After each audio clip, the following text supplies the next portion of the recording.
A nossa última parte do conteúdo de hoje, que eu vou fazer somente uma abordagem leve e a gente vai revisar ela bastante depois com os colegas na próxima aula, é o endereçamento, agora olhando sobre a camada de rede, o endereçamento específico do protocolo IP.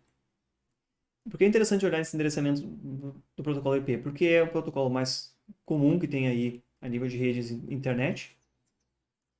E existem dois tipos de formatos de pacote. O que a gente vai olhar agora é em detalhes como é que se organiza o cabeçalho, aquela partezinha do início lá, que é utilizado no encapsulamento do aqui no nível de rede, datagrama IP, a gente vai olhar para esse cabeçalho aqui, porque eles têm muitas informações interessantes que dizem respeito a como são interpretados os endereços, quais as funcionalidades que o protocolo IP implementa de fato. Então a gente vai olhar para os detalhes aqui do como é organizado o datagrama IP. O IP versão 4, como a gente já viu antes, tem um número representado por 4 bytes, o endereçamento. E se a gente dar um pulo rápido para ver a outra opção, que vai ser o IP versão 6, que tem 128 bits de endereçamento. Ou seja, 16 bytes de endereçamento. 4 bytes para 16. O IP versão 6 veio depois do IP versão 4, muitos anos depois do IP versão 4.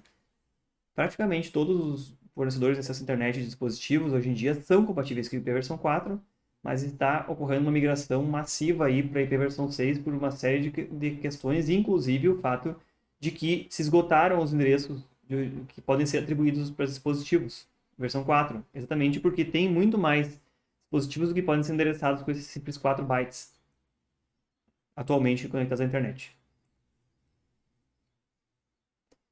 Esses 4 bytes conseguem endereçar cerca de 4 bilhões de dispositivos. Como eu já comentei, já existem mais dispositivos do que pessoas no planeta Terra, então são muito mais de 4 bilhões de dispositivos. E ainda existem tipos de endereço que não podem ser utilizados de uma forma pública, então os endereços com faixas especiais, como a gente vai ver em detalhes, então não se pode endereçar 4 bilhões de dispositivos especificamente. Quanto aos tipos de endereço que existem no protocolo IP versão 4 aqui, especificamente. A gente vai ver que a representação em geral usa a base decimal para representar cada um dos bytes. Um byte que vai de 0 a 255, ele está representado aqui, ponto outro byte aqui, ponto outro byte aqui, ponto outro byte aqui. Mas eles estão em base decimal, essa representação, dividido por 3 pontos aqui no meio. Esses endereços eles seguem uma lógica que é similar, como eu comparei antes com uma carta, que a gente começa endereçando primeiro o país de destino, depois o estado, depois a cidade, depois o bairro, depois a rua e, por fim, o número da casa. Mas também a gente pode usar analogia a números telefônicos, em que primeiro no frente vai o código do país, depois o DDD, que é de uma região, depois o prefixo e depois o número final da cidade. E esses endereços, eles são, eu estou citando analogias aqui, mas estou me referindo ao formato de endereço de IP de 4 bytes, em que esse prefixo seria esse mais à esquerda, como no exemplo 200, 132, e o 25 seria o endereço final lá, a parte que corresponde a um indivíduo específico dentro da rede. Cada um deles é único e exclusivo, e as faixas são atribuídas por algumas instituições e hierarquicamente distribuídas.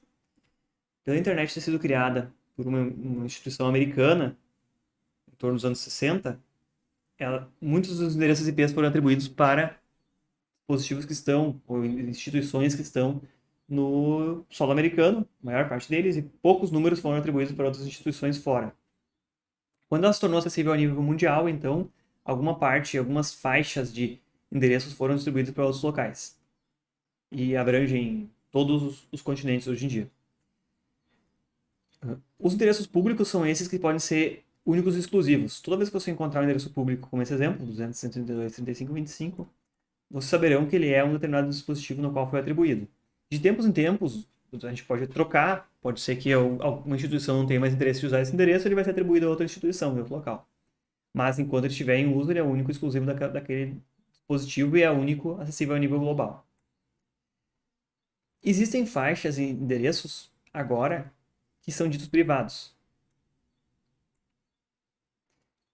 Faltou um pequeno detalhe aí até agora, quando a gente falou de redes públicas, endereçamento, E se vocês observarem bem, eu falei que nas redes locais os dispositivos usavam principalmente endereço físico para comunicação e depois que passasse para um roteador ou um gateway, eles teriam um endereço a nível global, seria encaminhado. Grande parte das redes locais, elas usam endereços privados. Endereços privados, fazendo analogia com a rede telefônica, é como se fosse aqueles ramais internos de uma central telefônica. Você pode ligar para um lugar e aí vai cair na central telefônica e você disca lá 101 para cair em um determinado local. Disca 102 para cair em um outro local, né? Um ramal interno de uma central telefônica. Esses endereços eles só têm sentido dentro de uma LAN, dentro de uma rede local. Pensem bem, no caso da telefonia. Se eu ligar para empresas diferentes, eu posso discar o mesmo ramal 95 e em cada empresa vai entender o ramal 95 e vai para um determinado local. Por isso eles são em privados, são somente internos. No caso do IP versão 4, existem algumas faixas de IP, endereços, que são utilizados somente em redes locais. Eu vou destacar eles aqui, que se chamam classe A, classe B e classe C. Então, quando a gente vê esses tipos de endereço aqui, que tem o prefixo, que são esses números mais significativos aqui, com determinada característica, a gente sabe que isso aqui é um IP somente naquela rede local. E que vai existir um gateway no meio do caminho, um roteador, que é capaz de interpretar e pegar esse pacote que está trafegando na rede local, que tem um endereçamento que só vale localmente, que é esse endereço privado, e enviar para uma rede externa, que vai chegar a um destino global lá, qualquer. Quando retornar a mensagem, ele vai traduzir de volta para esse endereço local para que o dispositivo dentro da rede consiga receber de fato. Então, o dispositivo que está dentro de uma LAN, muitas vezes ele vai ter um endereço privado, que só vale dentro daquela LAN. Podem existir dispositivos com endereços públicos também dentro de uma LAN. Não é impossível isso. Mas é mais comum que tenha endereços privados. Endereços classe A, eles têm os 8 bits mais significativos, ou seja, o 1 byte mais significativo fixo, que é sempre 10. Então, toda rede que começar com 10.0.0. alguma coisa, até 10.255.255.255, que são todos uns, esses outros 3 bytes, toda essa faixa vai estar contido dentro dessa faixa que não são endereços públicos, eles não podem ser roteados na internet, eles vão ficar fixos dentro de uma rede de uma instituição, um local só. Rede classe B, ela tem menos bits, ela só tem 12 bits que são fixos, que resultam em começar com 172.16 até 172.31. Se a gente olhar, esses 12 bits correspondem aqui no endereço a essa parte aqui. Por isso que formam 172.16 até 172.31. E todas as outras combinações que existirem, esse monte de zeros até esse monte de uns aqui, que são os outros 20 bits, podem ser usados para identificar exclusivamente dispositivos dentro daquela rede e combinações diferentes de dispositivos que cabem naquela rede. Assim como a opção de cima, eram 32 bits, menos 8, sobram 24 bits, que podem ser lá de 000 até 255.255.255 para identificar diferentes dispositivos dentro daquela rede. Ou classe C, que é o meu caso até próprio aqui, acredito na minha configuração da minha rede, em que começa com 92.68, são 2 bytes fixos, e vai até um 92.68.255.255. Então, todos esses bits menos significativos, 16 menos significativos, que são os 2 bytes, podem identificar dispositivos internos da própria rede, dispositivos diferentes. Todos deles vão ter o mesmo prefixo aqui na frente e vão se diferenciar internamente pela parte menos significativa, que é essa interpretação do que eu comentei sobre um endereço localmente que só vale internamente numa rede. Estou tentando abrir a configuração da minha rede aqui para ver como é que está exatamente os meus endereços de IP. Abriu aqui. E na minha configuração atual aqui, se eu vier em detalhes, eu vou ver que o endereço local do meu computador aqui é o 9268.0.103. E se eu for olhar, então ele corresponde a uma faixa de IP, que começa com 9268, um IP privado classe C. Porque localmente o meu gateway que tem na rede, provavelmente ele só tenha sido atribuído a ele um endereço externo pelo meu fornecedor de acesso à internet. Então, internamente, ele distribui uma faixa de IPs aí privados. E esse meu gateway que é responsável por pegar esses endereços privados e botar o outro endereço quando for enviado para uma rede de fora. E quando voltar a resposta, entregar para alguém aqui dentro. Então, o meu se tá aqui dentro desse classe C, localmente. Muito provavelmente, vários de nós que formos procurar aqui, a não ser que a gente seja conectado diretamente por uma rede de telefonia celular, como 3G, esteja com essa configuração. O Robson falou, o roteador wireless Intelbras mais novos vêm de fábrica 10.0.0.1. Isso significa que eles são classe A. Perfeito, Robson, isso mesmo. Eles correspondem a esse tipo aqui. Mas não existe assim, uma grande diferença funcional entre classe A, B ou C. Só que todos esses IPs classe A, B e C, eles nunca vão ser transmitidos para uma rede externa. Porque eles não podem trafegar externamente, eles não são globalmente válidos. E eles se repetem nas redes internas de vários locais diferentes, né? Uh, existe mais pequenos detalhes, vejam bem.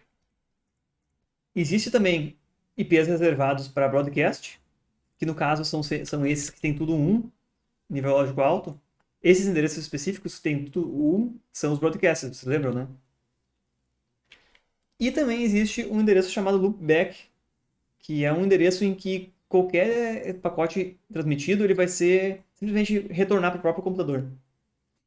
Se vocês já viram em algumas aplicações, às vezes se pede para botar um endereço no navegador 127.0.0.1, por exemplo, aqui, que é um endereço em que ele corresponde ao computador. Tudo que eu enviar para essa camada, para essa pilha de comunicação nesse endereço, ele vai imediatamente retornar para o próprio computador. Então, se eu quiser acessar alguma coisa que está no meu próprio computador, por exemplo, eu botei um servidor de uma página web no meu computador, eu boto esse endereço e ele vai acessar o que está no meu próprio computador. Ele serve muitas vezes para testar se a camada de rede está funcionando simplesmente, sem efetivamente ter que se comunicar com outras pessoas, outros dispositivos fora.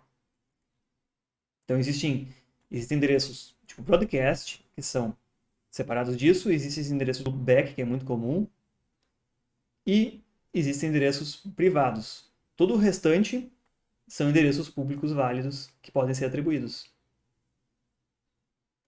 E muito dificilmente um dispositivo dentro de uma rede local vai ter um endereço público. Em geral, eles têm endereços dessas classes privadas aqui.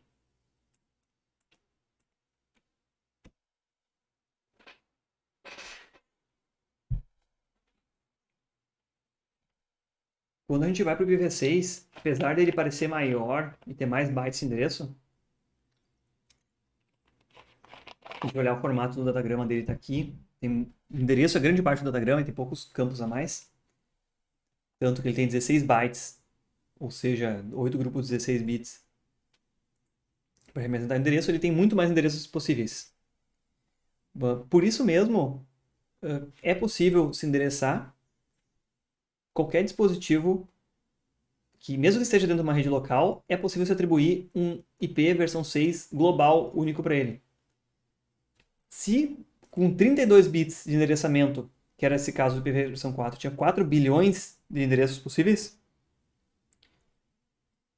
com 128 bits de endereçamento, são 4 vezes mais bits, esse número é extremamente grande endereços possíveis. Perdão aqui, o texto foi formatado, isso é 3,4 vezes 10 elevado a 38 endereços. Ou seja, 340 seguido de 36 zeros. É um número muito grande e não se espera que isso aqui se esgote tão cedo.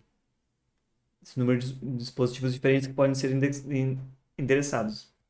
O único endereço especial que a gente vai ter, no caso do IPv6, que é simplificado, é aquele mesmo lá que se diz loopback, que vai enviar de volta para ele mesmo. Que é tudo zeros seguido de um no final. Nesse caso, como eu comentei anteriormente, são divididos em 8 grupos. Cada grupo tem 2 bytes. Então vai ter 4 caracteres hexadecimais. E fica um número bem grande, né? Bem difícil de seguir. Mas se pode ocultar aqui, quando existe uma série de zeros, como 2 pontos, em vez de botar algo no meio, simplesmente se omite significa que entre aqueles dois pontos se preenchem com zeros suficientes para que depois expandido fique do tamanho do número que corresponde aos 128 bits, ou aos 8 grupos. Então, mesmo que esse segundo exemplo aqui, os zeros foram omitidos, aparentemente, vou fazer uma estimativa aqui, tem um grupo, um grupo, um. Aparentemente, 3 grupos de zero foram omitidos entre esses dois pontos que tem aqui. 1, 2, 3 que faltaram para fechar esse grupo de 128 bits. Então, se omitem os zeros, já facilita bastante a representação. Inclusive, eu vou olhar aqui de novo o meu, que eu acredito que se eu tiver habilitado IPv6 aqui, na minha rede, eu tenho aqui embaixo meu número IPv6. No caso aqui, o meu endereço IPv6 é 202.2.0.2.264.42.481A. 1 significa, na verdade, são 0001, 2 pontos, 1000. Quer dizer que quantos grupos eu tenho que ter? Eu tenho que ter 8 grupos aqui. Aqui tem 1, 2, 3, 4, 5 grupos. Então quer dizer que 3 grupos de 0000 foram omitidos aqui no meio desse endereço. É o meu endereço IPv6. Vejam que não tem aqui a necessidade de ter endereços públicos ou privados, exatamente porque existem tantos endereços possíveis e que a parte mais significativa, ou as partes mais à esquerda aqui, eles vão conseguir representar cada rede local unicamente, e dentro da rede local, o que se faz é atribuir essa parte grande que representa a própria rede com uma sequência aqui que vai representar localmente cada dispositivo. Isso aqui acaba com aquela limitação de ter que criar faixas de endereço específicas para utilização em redes locais. Porque afinal aqui, cada dispositivo a nível global, ainda que existam 100, 200 ou 500 bilhões de dispositivos se comunicando, vão existir números suficientes para endereçar cada um deles exclusivamente.